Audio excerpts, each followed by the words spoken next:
Bienvenido, bienvenida a esta clase del Exani 2 para la carrera de Medicina o de Ciencias de la Salud. En esta ocasión veremos el tema de Anatomía y Fisiología, que es el tema general, y de manera específica vamos a ver la exploración de sistemas y planos del cuerpo humano. En esta clase entonces vamos a abordar todo lo relacionado con planos anatómicos, ejes y planos anatómicos, así como terminología que se va a estar utilizando en anatomía. Y además vamos a estar viendo lo que son los niveles de organización. Muy importantes no solamente para presentar el Exani 2, sino también ya una vez que estés en la carrera. Vamos a ver específicamente lo que nos van a preguntar en el Exani, así que vamos a ello.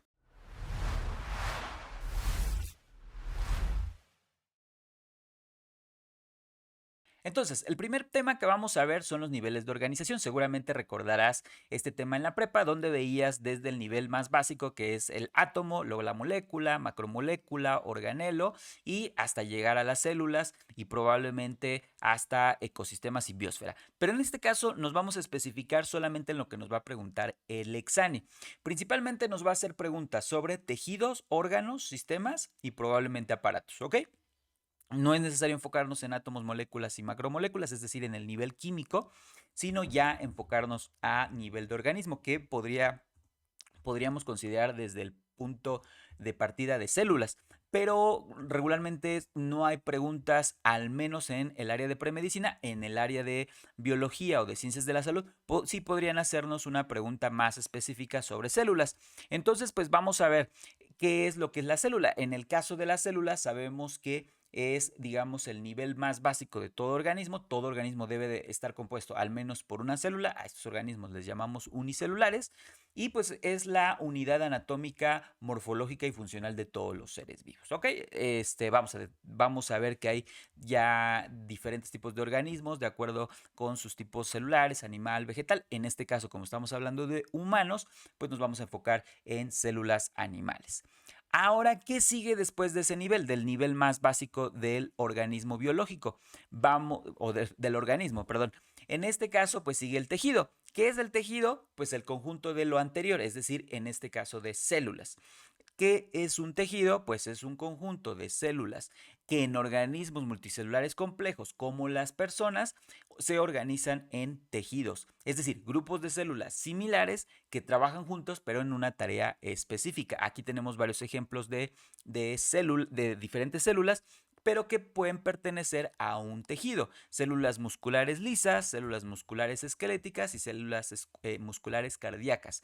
Entonces, por ejemplo, si habláramos de un tejido cardíaco, pues vamos a poder tener diferentes tipos de células, pero al final todas conforman un tejido. Ahora hablemos del siguiente nivel de organización, que es el órgano, que es un conjunto de qué? De nuevo, de lo anterior, de tejidos.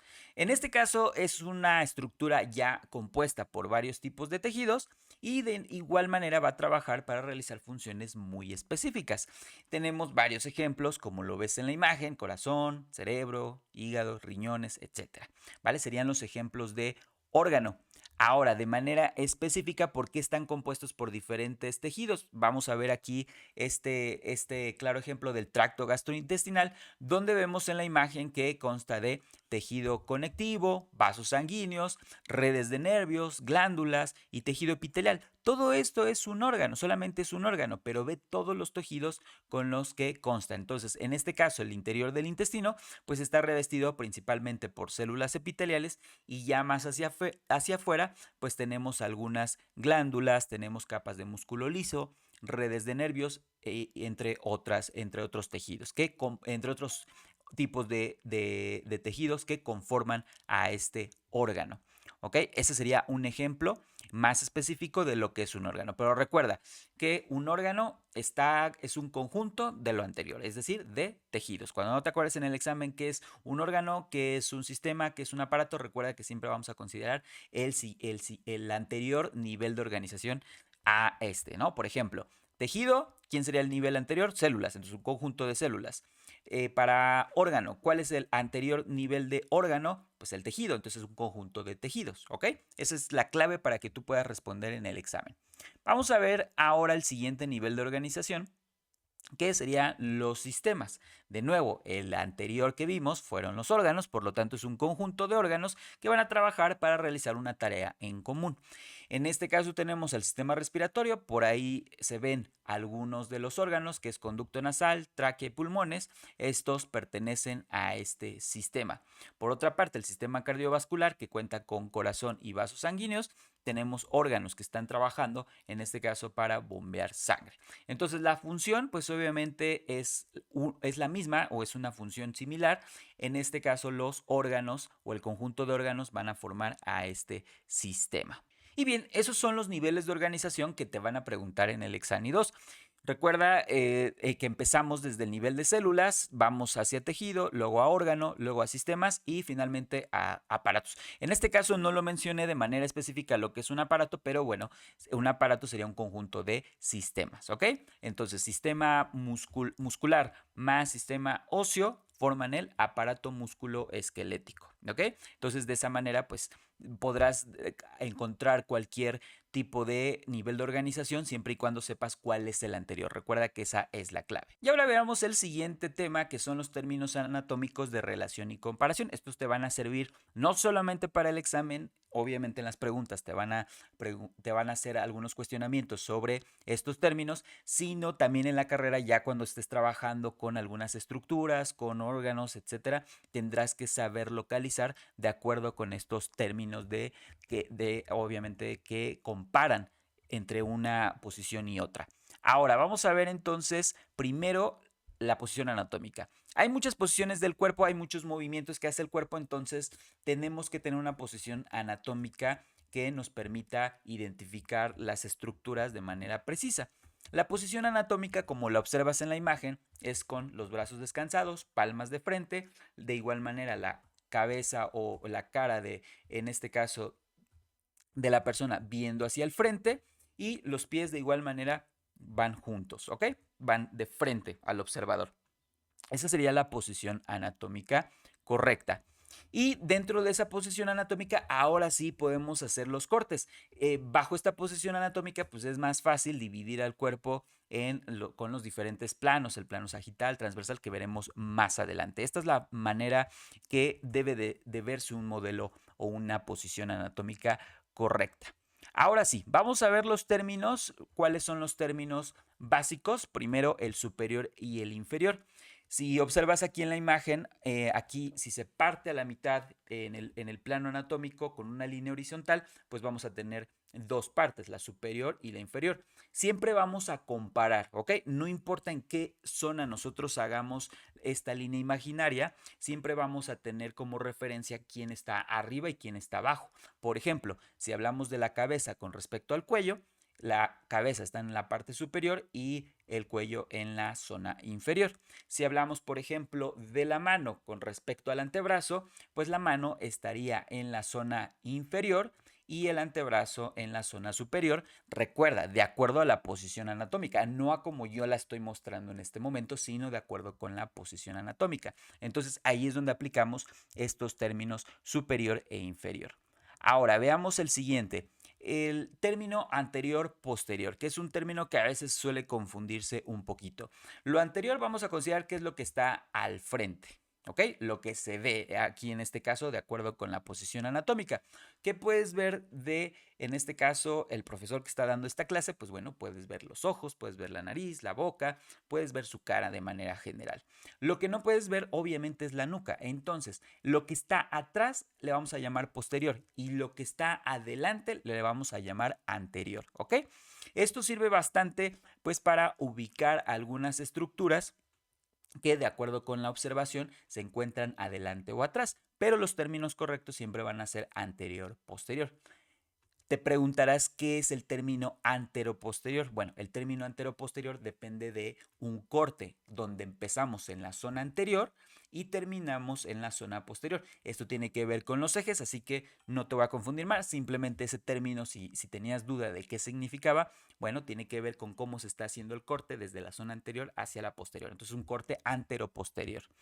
Vamos a ver entonces la siguiente terminología, que es medial y lateral. Esta está muy fácil. A partir de una línea media, ¿vale? Que surge desde la cabeza hasta la zona de los pies, vamos a tener de nuevo pues dos partes, ¿no? Vamos a tener estas dos partes. Todo lo que esté cerca de esta línea media le vamos a llamar una orientación medial. Es decir, por ejemplo, la nariz está en la zona medial. Los ojos los tenemos cerca de la zona medial o hacia la zona medial. En cambio, digamos, la región más alejada de la cabeza, pues serían las orejas, por ejemplo.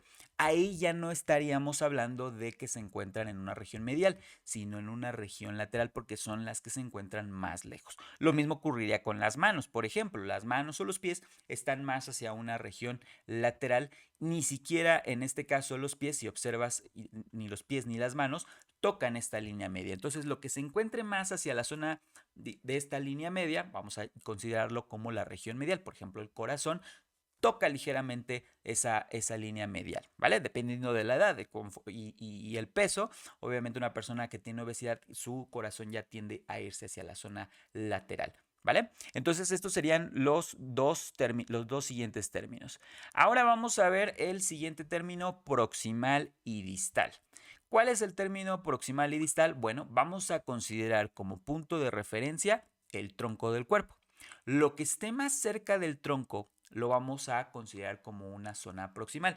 En este caso, que ponen el ejemplo del brazo, mi omóplato, ¿ok? Mi omóplato, el hueso omóplato que tú ves ahí o escápula que tenemos aquí en la espalda, pues está más pegado al tronco. Entonces, a eso le llamamos zona proximal. En cambio, mi brazo o mi muñeca se encuentra en una zona distal porque está más alejado del tronco. Siempre vamos a tener términos en donde haya una relación directa. No puede haber un solo término y decir, no, y decir en el examen. Por ejemplo, en el examen no nos pueden decir en qué zona se encuentra el hueso cúbito. No es posible contestar a una pregunta de acuerdo con estos términos, es decir, en qué zona, si es proximal o distal, no es posible. Entonces, lo que tienes que ver u observar en la pregunta siempre una comparación. ¿Dónde se encuentra el hueso cúbito con respecto al húmero? El hueso cúbito que se encuentra en el antebrazo con respecto al húmero, bueno, se encuentra en una zona distal.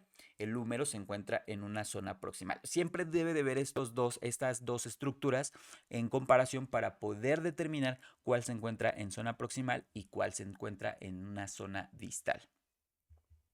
Veamos el siguiente término que está bastante fácil, sencillo, superficial y profundo. Lo que está por fuera, superficial, lo que está más interno, es decir, hacia adentro, vamos a considerar como profundo.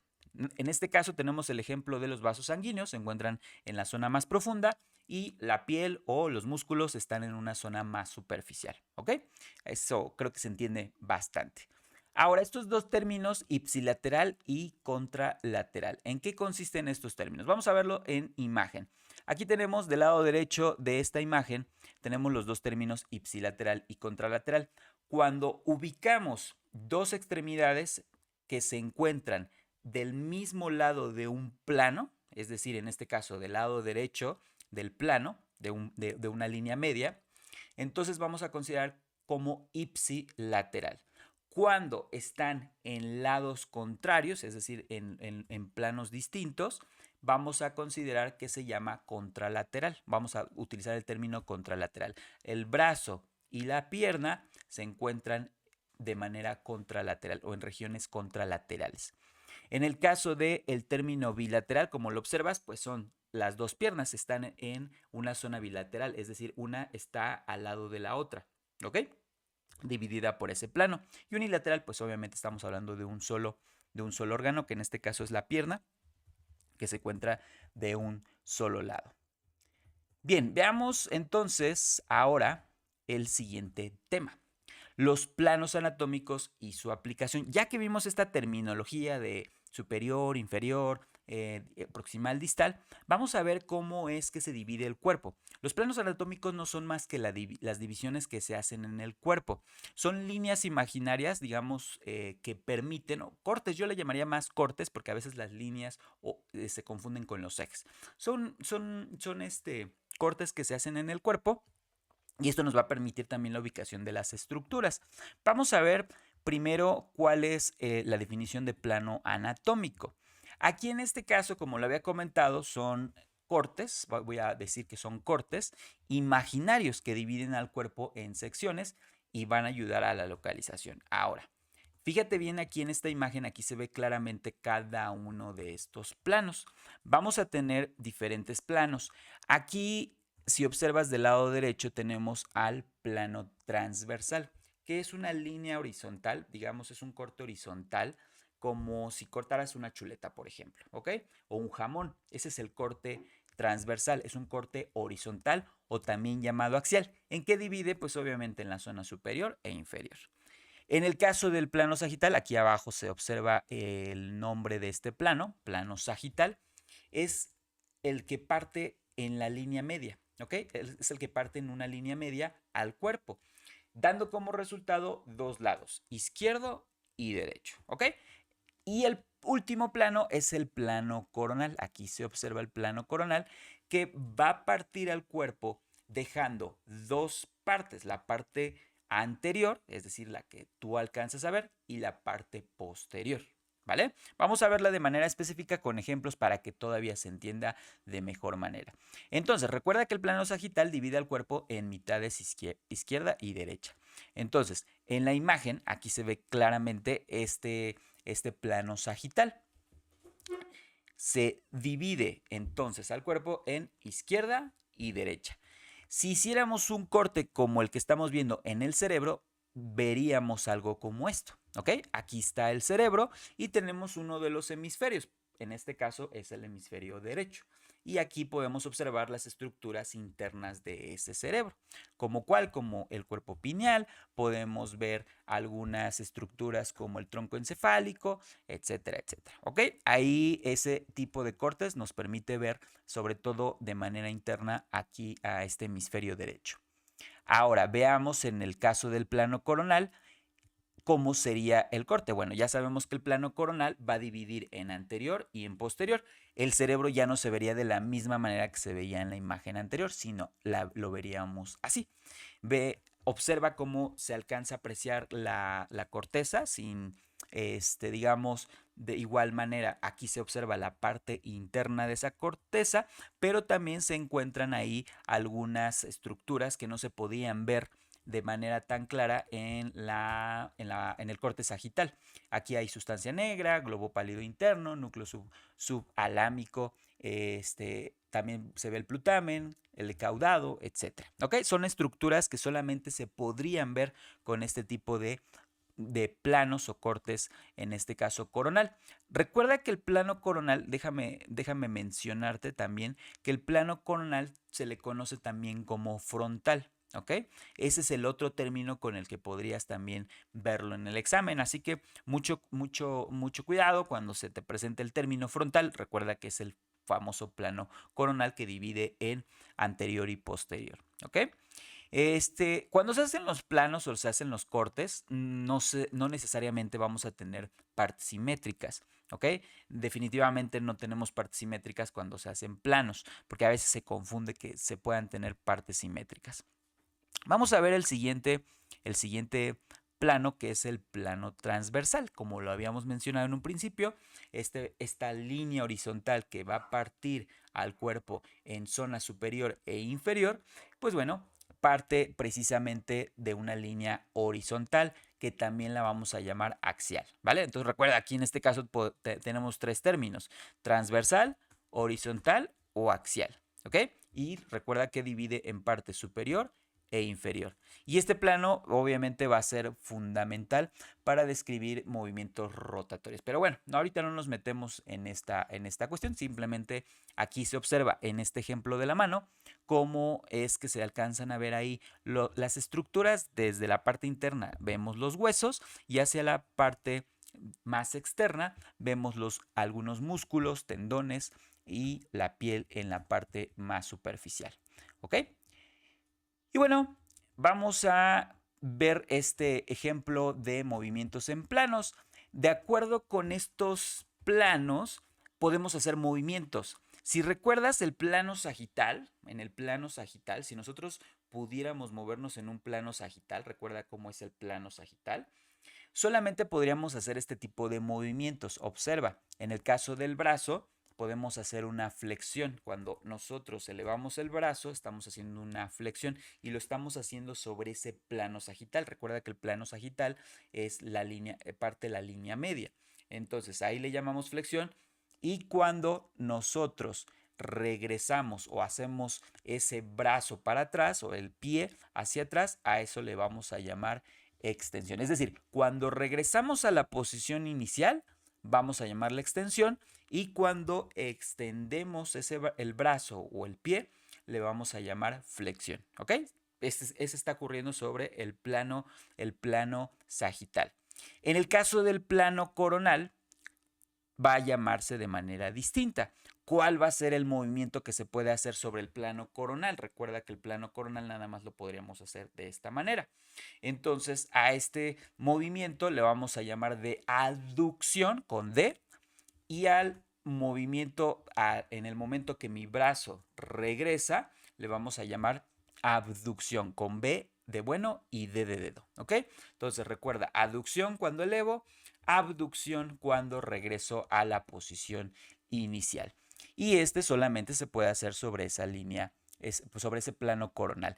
Ahora, en el caso del plano transversal, como te comentaba, el único movimiento que podemos hacer es de rotación. ¿Ok? Ese sería el tipo de movimientos que podemos hacer en el caso del plano transversal.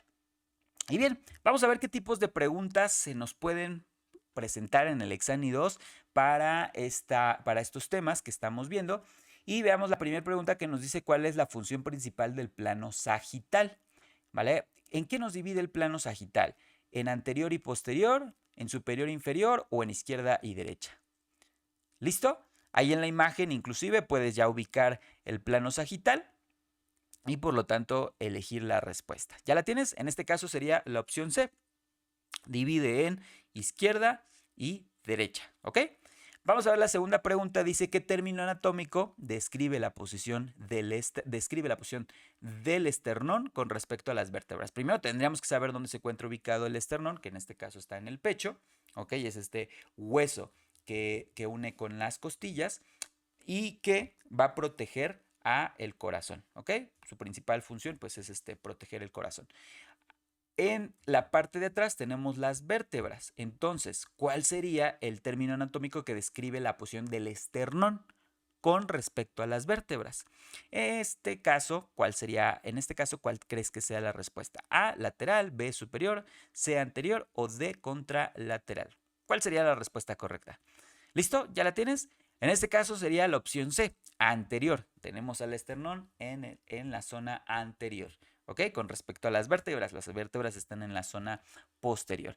Y este tipo de preguntas son las que se pueden presentar en el Exani 2, es decir, ubicar estas estructuras. Si te diste cuenta, en la segunda pregunta ya nos están haciendo una pregunta más específica sobre los huesos en este caso. Bien, entonces, pues bueno, queda como un pequeño ejercicio para ti que hagas, completes este esquema donde tenemos a los planos. Ahí el único que aparece es el frontal, y que pongas obviamente los otros dos que hacen falta y sus definiciones para que tú refuerces aún más el tema. Y pues con esto hemos terminado el tema de exploración de los sistemas y planos del cuerpo humano. Entonces, ¿qué te parece? Espero que te haya gustado este tema, que hayas aprendido mucho. Recuerda pues hacer las evaluaciones, exámenes de simulación que te permitan alcanzar los aprendizajes. Y pues bueno, nos vemos hasta la próxima. Yo soy el profe Toño. Recuerda compartir el video, darle me gusta, y nos vemos en la próxima clase.